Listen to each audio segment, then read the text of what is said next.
ఆ నియోజకవర్గంలో కూటమి నేతల మధ్య గొడవలు రావణ కాష్టాన్ని తలపిస్తున్నాయి. పార్టీ పెద్దల ఆదేశాలను ఆ ఇద్దరు నేతలు లెక్క చేయడం లేదని వారి అనుచరులు మాట్లాడుకుంటున్నారు. ఒకరు టీడీపీ ఎమ్మెల్యే, మరొకరు జనసేనలో చేరిన మాజీ మంత్రి. ఇద్దరు కూడా ఎక్కడా తగ్గేదేలే అనుకుంటూ పాము ముంగిసల్లా వైరానికి కాలు దువ్వుతున్నారు. ఈయన పేరు దామచర్ల జనార్దన్, టీడీపీ సీనియర్ నేత, ఒంగోలు ఎమ్మెల్యే. కూటమి పార్టీల అభ్యర్థిగా మొన్నటి ఎన్నికల్లో గెలిచిన ఈయనకు జనసేన నేత మాజీ మంత్రి బాలినేని శ్రీనివాసరెడ్డికి మధ్య పచ్చగడ్డి వేసినా వేయకపోయినా బగ్గుమంటూనే ఉంది. వీరిద్దరూ అధికార కూటమి పార్టీలకు చెందినవారైనప్పటికీ ఒకరంటే మరొకరికి ఏ మాత్రమూ పడదు. కూటమి పాలన మొదలైన తర్వాత కొంతకాలానికి మాజీ మంత్రి బాలినేని శ్రీనివాసరెడ్డి జనసేనలో చేరారు. ఆయన ఆ పార్టీలో చేరడం ఒంగోలు ఎమ్మెల్యే దామచర్ల జనార్దన్కు ఏ మాత్రమూ ఇష్టం లేదు.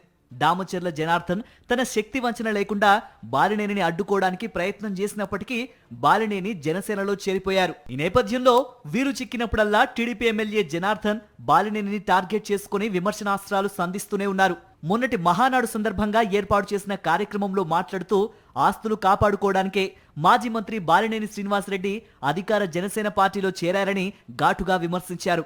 దామచర్ల ఘాటు ఆరోపణల నేపథ్యంలో కొంతకాలం పాటు ఈ ఇద్దరు నేతల అనుచరుల మధ్య మాటల యుద్ధం కొనసాగింది. సందర్భం ఏదైనా సరే నువ్వెంత అంటే నువ్వెంత అని దామచర్ల బాలినేని మధ్య గొడవలు కొనసాగుతూనే ఉన్నాయి. పవన్ సినిమా హరిహర వీరమల్లు విడుదల సందర్భంగా ఒంగోలులో బాలినేని కుమారుడు బాలినేని ప్రణీత్ రెడ్డి ఫ్లెక్సీలు ఏర్పాటు చేశారు. అవి అలా ఏర్పాటు కావడం ఆలస్యం. వాటిని మున్సిపల్ ఉద్యోగులు తొలగించారు. పవన్ సినిమా ఫ్లెక్సీలను తీసేయడంపై బాలినేని అనుచరులతో పాటు మొదటి నుంచి జనసేనలో ఉన్న నేతలు ఆగ్రహంతో రగిలిపోయారు. ఎమ్మెల్యే దామచర్ల జనార్దన్ ఆదేశాల మేరకే పవన్ సినిమా ఫ్లెక్సీలను తొలగించారని, ఇది సబబుగా లేదని జనసేన నేతలు అంటున్నారు. మున్సిపల్ కమిషనర్ దగ్గర నిరసన తెలియజేశారు. మున్సిపల్ కమిషనర్ మాత్రం తనకు సంబంధం లేదని తప్పుకున్నారు. జనసేనలో బాలినేని చేరడాన్ని మొదటి నుంచి వ్యతిరేకిస్తున్న ఆ పార్టీ నేత రియాజ్ బాలినేని శ్రీనివాసరెడ్డి ఫోటో లేకుండానే హరిహర వీరమల్లు ఫ్లెక్సీలు ఏర్పాటు చేశారు. అది చూసి బాలినేని అనుచరులు ఆగ్రహిస్తున్నారు. వైఎస్ఆర్సీపీ పాలనలో బాలినేని శ్రీనివాసరెడ్డి మంత్రిగా పనిచేశారు. ఆ సమయంలో ఆయన తమను తీవ్రంగా ఇబ్బందులు పెట్టారనేది టీడీపీ ఎమ్మెల్యే దామచర్ల జనార్దన్ ఆరోపణ.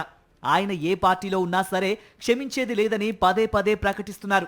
ఇక టీడీపీ నేత దామచర్ల లాగానే జనసేన నేత రియాజ్ కి కూడా బాలినేని శ్రీనివాసరెడ్డి అంటే పడదు. ఈ ఇద్దరు నేతల కారణంగా సతమతమవుతున్న బాలినేని శ్రీనివాసరెడ్డి వారిని కట్టడి చేయడానికి తనదైన ప్రయత్నాలు తాను చేస్తూనే ఉన్నట్టు సమాచారం. ఈ నేపథ్యంలో జరుగుతున్న గొడవలు ఒంగోలు రాజకీయాల్లో ఆసక్తికరంగా మారాయి. అవి తొలగిపోతేనే నియోజకవర్గంలో శాంతియుత వాతావరణం నెలకొంటుందని రాజకీయ విశ్లేషకులు భావిస్తున్నారు. అది జరిగే పని కాదని ఎమ్మెల్యే అనుచరులతో పాటు బాలినేని మనుషులు చెబుతున్నారు. మొత్తం మీద కూటమి పార్టీల ఆధిపత్య రాజకీయాలు అన్ని వర్గాల ప్రజలకు చిరాకు తెప్పిస్తున్నాయి.